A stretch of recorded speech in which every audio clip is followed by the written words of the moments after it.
o que é maior, o tipo ou o antítipo? É o tipo ou o antítipo? Cristo, por exemplo, Moisés é um tipo de Cristo. Cristo é o antítipo de Moisés. Quem é maior? O tipo ou o antítipo? Antítipo. Agora aprendi. Aprendeu, viu? Por exemplo, José era um tipo de Cristo. Cristo era o antítipo de José. Exemplo, Rebeca era um tipo da igreja. A igreja é o antítipo de Rebeca. Isaac era um tipo de Cristo. Cristo, antítipo de Isaac. Deu para os que estão entendendo, digo amém? Amém. Gente, antítipo é muito complicado. Tem gente que quer ensinar, esse negócio de antítipo faz uma confusão tremenda. Então não esqueça, o antítipo é superior ao tipo. O antítipo é superior Ao tipo. O antítipo é superior Ao tipo. Ok. Então, no Antigo Testamento, nós vimos muitos tipos de Cristo, da igreja, tá? Então vamos lá. Noutras palavras, há uma correspondência entre certas pessoas, eventos ou coisas do Antigo Testamento e Jesus Cristo no Novo Testamento. Então note dois princípios básicos concernentes a essa forma de profecia e seu cumprimento. Para um trecho do Antigo Testamento pronunciar a Cristo, é preciso sempre analisar o referido trecho com um acontecimento na história divina da redenção. Isto é, devemos primeiramente analisar o trecho do Antigo Testamento sob o aspecto histórico e então ver de que modo ele prenuncia a vinda de Cristo como Messias prometido. Segunda forma, precisamos reconhecer que o cumprimento messiânico de um trecho do Antigo Testamento está geralmente num plano espiritual mais elevado do que o evento registrado no Antigo Testamento.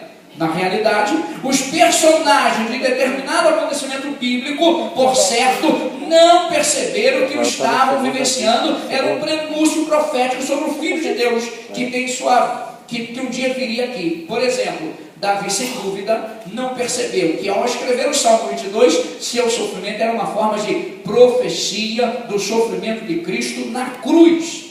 Por favor, joga o Salmo 22 aí, só para vocês terem uma ideia.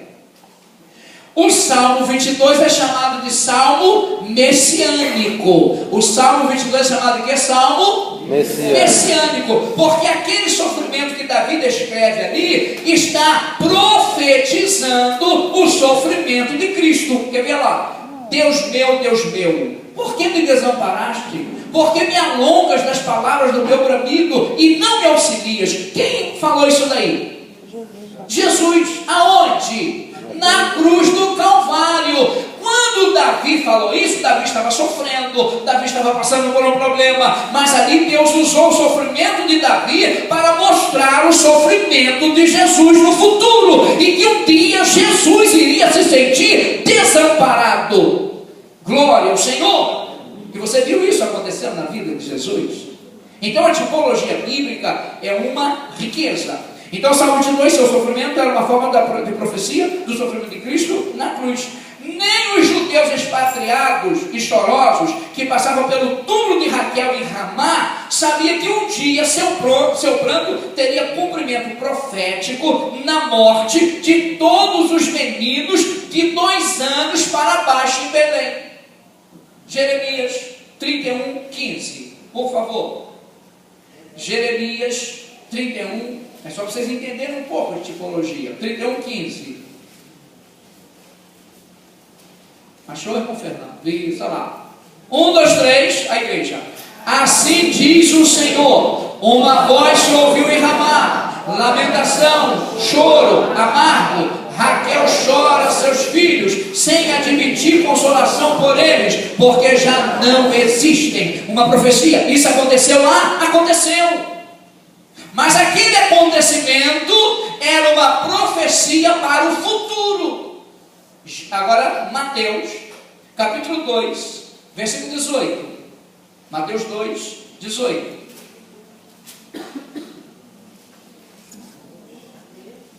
Olha lá. Em Ramá se ouviu uma voz, lamentação, choro e grande pranto. Era Raquel chorando seus filhos e não querendo ser consolada, porque já não existia. Quando chega aqui, foi quando foi determinada a morte dos meninos. Porque houve o comentário de que Jesus havia nascido, não se sabia a idade exata da criança. Então a melhor coisa foi o quê? Vão acabar com todos os meninos de 2 anos para baixo. Isso foi profetizado lá em Jeremias, capítulo 31, versículo 15. Então a tipologia, ela é muito rica, porém temos que ter cuidado. Pastor, Por exemplo, a serpente é símbolo de quê? De quem? Não, da fraca. Não fica bem de falar o nome dele, não. Sujeitar graças a Deus, resistiu o diabo, ele fugirá de vós. Pode falar o nome dele? Tem uma igreja aí, presta atenção, tem uma igreja, uma denominação, que os crentes são proibidos de falar diabo, só fala adversário. Sério? Só fala adversário. Não vou dizer o nome da igreja, não. Questão de ética. Mas tem uma denominação que os crentes são proibidos. Toda vez quando chega a palavra diabo, ele substitui por adversário, ou inimigo, ou tentador. Tá? Então, a serpente, de acordo com o que nós conhecemos da Bíblia, a serpente representa quem? O diabo. Mas não sempre. Aquela que engoliu. Deu para entender? Por exemplo, lá no deserto, quando os filhos de Israel eram mordidos por uma serpente, eles morriam. Moisés foi falar com Deus. Aleluia, a Bíblia é rica. Deus disse assim: Moisés, faz uma serpente de metal, pendura na haste e orienta o povo. Todo ser humano que for mordido por essa serpente, lavandurigueia, glória ao Senhor, ela vai olhar para a serpente de metal e o veneno que foi inserido na corrente sanguínea será eliminado e a pessoa terá vida. Essa serpente já não representava Satanás. Gente, interessante é que a Bíblia, ela é apoiada pela ciência. A Bíblia é apoiada pela ciência. Quem estudou medicina ou enfermagem, alguma coisa da área, ou lê muito, sabe disso. O melhor remédio para tirar o veneno de uma serpente é qual, irmão Moisés? Respondeu, é o próprio veneno dela. Glória ao Senhor.